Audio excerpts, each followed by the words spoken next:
ভিডিওটি খুবই সুন্দর একটি ভিডিও হতে চলেছে, আপনি শেষ পর্যন্ত অবশ্যই জুড়ে থাকবেন আর সেই সঙ্গে ভিডিওটিতে একটি ছোট্ট লাইক অবশ্যই করে রাখবেন। তাহলে চলুন আমরা ভিডিওর মেইন টপিকের দিকে এগিয়ে যাই। কিছু ব্যাপারে একটু জানতে চাই, যেমন আপনি ভবিষ্যৎ পুরাণের কথা বললেন, 3য় খণ্ডের 3য় অধ্যায় 5 থেকে 8 নম্বর শ্লোক। আমি আপনাকে আরেকটা ব্যাপার জানিয়ে রাখি যে হয়তো আপনিও এটা জানেন। ধরেন ঈশ্বর যে নবীকে পৃথিবীতে পাঠান, সেই নবী তার উদ্দেশ্যে বলা ভবিষ্যৎবাণীগুলো পূরণ করবেন। যদি সেই নবী অর্ধেক বা তার কম ভবিষ্যৎবাণী পূরণ করেন, তাহলে তাকে নবী বলা যাবে না। এটা একটা সাধারণ যুক্তির ব্যাপার। এবারে ভবিষ্য পুরাণার কথা বলি।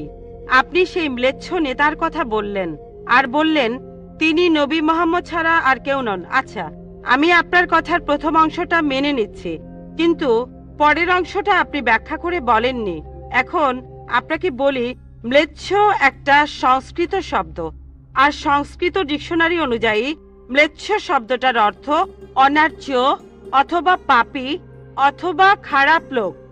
ম্লেচ্ছ শব্দটার এই 3টা অর্থ হয়। তাহলে কি বলা যায় মোহাম্মদ ছিল পাপী অথবা খারাপ লোক? আরেকটা ব্যাপার হলো, এই ভবিষ্যৎবাণীর দ্বিতীয় শর্তটা, সেটা হলো তিনি একটা মরুস্থলে জন্মাবেন। মরুস্থল এর অর্থ মৃতদের স্থান, কারণ মরু শব্দটা এসেছে সংস্কৃত মৃ থেকে, যার অর্থ মৃত্যু। তাই এখানে অবশ্যই আরবের মরুভূমির কথা বলা হচ্ছে না, কারণ সেটা ছিল অনুর্বর ভূমি আর যুদ্ধক্ষেত্র। এরপরে আমি 3 নম্বর পয়েন্টে আসছি। এই ভবিষ্যৎবাণীতে বলা হয়েছে যে এই ম্লেচ্ছ নেতা তিনি গোসল করেন পঞ্চগাভিয়া আর গঙ্গা নদীতে। আর এটা আমরা সবাই জানি যে গঙ্গা নদী, এই নদীটা আরবে নয়, গঙ্গা নদী রয়েছে ইন্ডিয়ায়। এটা পৃথিবীর সবাই জানে। এবার পঞ্চগাভিয়ায় গোসল করা সম্পর্কে বলি। পঞ্চগাভিয়া মানে গরু থেকে উৎপন্ন 5টা উপাদান। এই উপাদানগুলো হলো দুধ, দই, ঘি, প্রস্রাব, গোবর। এখন ভবিষ্যৎবাণীটাকে সত্যি হতে গেলে এই কথাটাও তাহলে সত্যি হতে হবে। আপনি কি আমাকে পবিত্র কোরআনের এমন কোন আয়াত দেখাতে পারেন যেখানে বলা আছে যে মোহাম্মদ গোসল করেছিল গঙ্গার জলে বা সেই 5টা উপাদান দিয়ে, অর্থাৎ দুধ, দই, ঘি, প্রস্রাব আর গোবর? তাহলে আজকে ইসলাম গ্রহণ করব। Thank you sir. বোন, আপনি ঠিক বলেছেন যে ভবিষ্যৎবাণীর কথা বলা হচ্ছে, যদি তার অর্ধেকের বেশি পূরণ না হয় তাহলে ভবিষ্যৎবাণী ভুল। আমি একমত বোন, আপনার সঙ্গে একমত। আমি আপনার 3টি প্রশ্নের উত্তর দেব, দেখা যাক আজকে আপনি ইসলাম গ্রহণ করেন কিনা। এটাও হতে পারে আপনি আমার সঙ্গে একমত হবেন না। আমি যা বলবো, আমি একমত। ম্লেচ্ছ এই শব্দটা 3টি অর্থ আছে। ম্লেচ্ছ এর একটা অর্থ হলো অনার্য অর্থাৎ বিদেশি, আরেকটা অর্থ হচ্ছে পাপী, আরেকটা অর্থ হলো খারাপ লোক। আর দেখবেন ইন্ডিয়ায় হিন্দুরা সাধারণত মুসলিমদের বলে থাকে ম্লেচ্ছ। তারা যখন এভাবে বলে তারা আসলে বোঝায় পাপী আর খারাপ লোক, কিন্তু এর আরেকটা অর্থ হলো বিদেশি।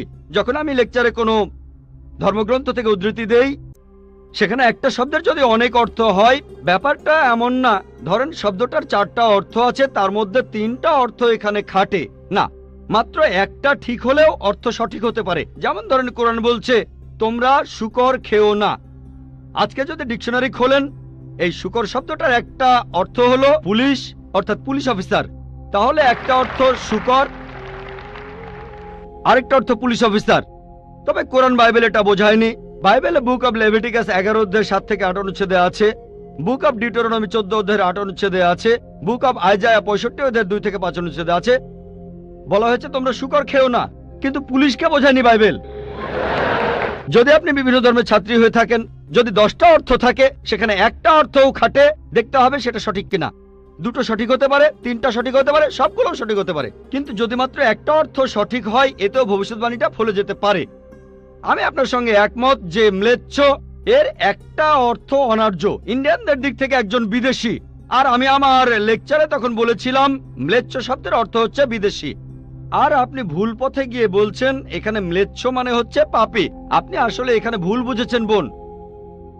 যদি আপনি বলেন কোরআন আর বাইবেল বলছে পুলিশদের খেও না, তার মানে আপনি বিভিন্ন ধর্মের উপর ছাত্রী নন, আপনি তাহলে এক পেশে। একটা অর্থে যদি ভবিষ্যৎবাণীটা পূরণ হয়। আরেকটা কথা, যদি সন্দেহ থাকে, আমি আরো 10টা পয়েন্টের কথা বলেছি, সবগুলোকে খণ্ডন করতে পারবেন না। আরেকটা বললেন মরুস্থল, এটার একটা অর্থ আমিও একমত, মৃতদের স্থান। তবে সংস্কৃতিতে মরুস্থল শব্দটার আরেকটা অর্থ হচ্ছে বালুময় স্থান। আপনি আজকে ডিকশনারি চেক করেন, সেখানে দেখবেন আমাদের ইসলামিক রিসার্চ ফাউন্ডেশনে এখানে সংস্কৃত ডিকশনারিও আছে। আমি বিভিন্ন ধর্মের উপর ছাত্র, এটা মানছি যে একটা অর্থ হচ্ছে মৃতদের স্থান, আরেকটা অর্থ হচ্ছে বালুময় স্থান। কিন্তু ভুল অর্থটা আপনি নিচ্ছেন কেন? তাহলে তো আপনি ভুল পথে চলে যাবেন। যদি পারমুটেশন আর কম্বিনেশন গুলো দেখেন, অন্য যে পয়েন্টগুলো বলেছি সেগুলো পুরোপুরি সঠিক। এখানে আপনাকে সঠিক উত্তরটা বেছে নিতে হবে। তাহলে মরুস্থল শব্দটার একটা অর্থ হলো বালুময় স্থান বা মরুভূমি। আপনার তৃতীয় প্রশ্নতে আসি, আপনি ইসলাম গ্রহণ করবেন ইনশাল্লাহ। তৃতীয় প্রশ্নটা, আমি যে ভবিষ্যৎবাণীটার কথা বলেছি যে নবী মোহাম্মদ সাল্লাল্লাহু আলাইহি সাল্লাম পঞ্চগর্ভে গোসল করেছিলেন গঙ্গা নদীতে, এখানে বুঝে নিতে হবে যখন আমরা বলছি যে হিন্দুদের রীতি অনুযায়ী যে কেউ পঞ্চগর্ভে বা গঙ্গায় গোসল করবে তার অর্থ বিশুদ্ধ হবে। একটা অর্থ শারীরিকভাবে গঙ্গায় ডুব দিলেন, আমারও মনে হয় না নবীজি ইন্ডিয়া এসে গঙ্গায় ডুব দিয়েছিলেন। আরেকটা অর্থ বিশুদ্ধ হওয়া, তখন ব্যাখ্যা করিনি কারণ লেকচারটাই অনেক লম্বা ছিল।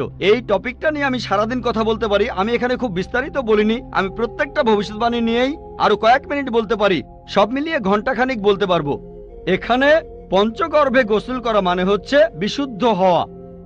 এখানে প্রসঙ্গটা বুঝতে হবে, শারীরিকভাবে গোসল করার অর্থ এখানে বলা হয়নি। আর আপনি গঙ্গার পানিতে ডুব দিলেই বিশুদ্ধ হয়ে যাবেন এমন কোনো নিশ্চয়তা নেই, বিশুদ্ধ না হওয়ার সম্ভাবনাই বেশি। এটা হচ্ছে হিন্দুদের রীতি অনুযায়ী বলা। তাই এখানে ভবিষ্যৎবাণীটা বলছে যে নবী মোহাম্মদ সাল্লাল্লাহু আলাইহি সাল্লাম পঞ্চগর্ভে গোসল করেছিলেন। তার মানে এই না যে তিনি এখানে এসেছিলেন, মানে হলো আল্লাহ তাআলা তাকে বিশুদ্ধ করেছিলেন। আমরা বিশ্বাস করি যে আল্লাহ তাআলার সকল নবী, সকলেই, হোক তিনি মুসা বা ঈসা আলাইহিস সালাম অথবা মুহাম্মদ সাল্লাল্লাহু আলাইহি সাল্লাম, তারা সকলেই ছিলেন মাসুম, তারা ছিলেন নিষ্পাপ, ছিলেন বিশুদ্ধ। তাহলে আল্লাহর সকল নবী, আল্লাহ যাদের পৃথিবীতে পাঠিয়েছিলেন, আমরা মানি যে তারা সকলেই নিষ্পাপ, সকলেই মাসুম, সকলেই বিশুদ্ধ। তাহলে আপনার উত্তরটাও পেলেন। আশা করি ইনশাআল্লাহ আপনি ইসলাম গ্রহণ করবেন বোন।